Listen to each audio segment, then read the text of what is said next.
কেন আমার সাথে এরকম হইলো? আমি তো ভগবানের কাছে রোজ প্রার্থনা করি যে আমার প্রত্যেকটা সন্তানরে তুমি ভালো রাখো, কিন্তু সত্যি আমার ছেলের যা হয়েছে তার লেগে কিন্তু একমাত্র আমি দায়ী।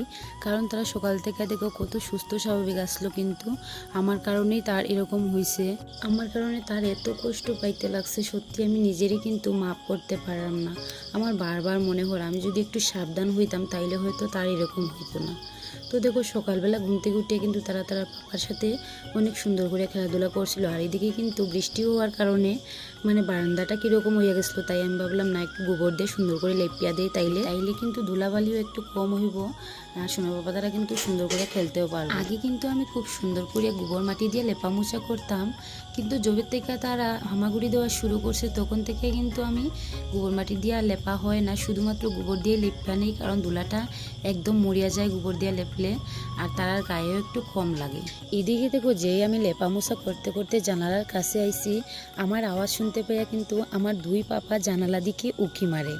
তো দেখো কত মজা লাগছিল যে সেই দিন তারা ছোট্ট আসলো, তখন তারা কিন্তু মায়ের আওয়াজ অনুসরণ করতে পারিয়া এদিকে জানলা দিকে দাঁড়ায় দাঁড়ায় উকি মারে। যাই হোক কাজকর্ম সব কমপ্লিট করলাম, আর এদিকে তোমাদের দাদাভাই কিন্তু খাওয়া দাওয়া করে কাজে গেল, আর তারপরে কিন্তু আমি আর আমার সোনা বাবারা কত সুন্দর করে দেখো টাইম কাটাইলাম।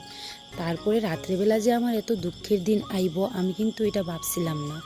তো এই যে গাড়ির ভিতরে আমরা দেখতে পারায় কী কারণে আমরা গাড়ির ভিতরে বা কী কারণে আমরা হসপিটালে গেছি সব কিছু কিন্তু এই ভিডিওতেই আমি তোমরা লোকে শেয়ার করবো। তো শুনতে হইলে দেখতে হইলে কিন্তু পুরো ব্লগটা দেখতে লাগবো। প্রথমে কিন্তু আমি কইছিলাম যে আমার কারণে আমার পাপা এরকম হয়েছে, তো সত্যি কিন্তু আমার কারণে হয়েছে। ভুলের কারণে কিন্তু অনেক বেশি বাচ্চাদের বাড়াবাড়ি হয়ে যেতে পারে, তাই আমরা কিন্তু অনেক বেশি সচেতন থাকা দরকার।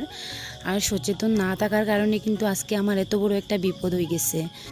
সন্ধ্যা 7টার দিকে কিন্তু ছোটো পাপা বড় পাপা দুইজনে ঘুমাই গেছিলো, আর বড় পাপা কিন্তু আবার 9:30টার দিকে ঘুম থেকে উঠলো। তখন কিন্তু আমরা খাবার খাইতে বসি, ভাত খাইতে বসি, তখন আমরা ভাত খাইছিলাম, আর আমিও কিন্তু বড় পাপারে, তো বড় পাপা কিন্তু না খাইয়া ঘুমাইছিল, তাই আমি ভাবলাম না আমার সাথে একটু ভাত খাওয়াই দিই। আর বুঝতে না পারিয়ে কিন্তু আমি এর একটু ডিম ভাত খাওয়াই দিছিলাম। আর এই ডিম ভাত খাওয়াইতে যে এত বড় সমস্যা হইব আমি কিন্তু কোনোভাবেই বুঝতে পারছিলাম না। ভাবলাম একটুখানি তো দিলাম, কিন্তু একটুখানি যে বিশাল পাহাড়ের মতো তার ক্ষতি করবো এটা কিন্তু আমি কোনোভাবেই বুঝতে পারছিলাম না। খাওয়া দাওয়ার পরে কিন্তু বড় পাপা অনেকক্ষণ খেলাধুলা করিয়া কিন্তু সুন্দরভাবে ঘুমাইছে, তার মধ্যে কিন্তু কোনো অসুবিধা আমি দেখতে পাইছি না।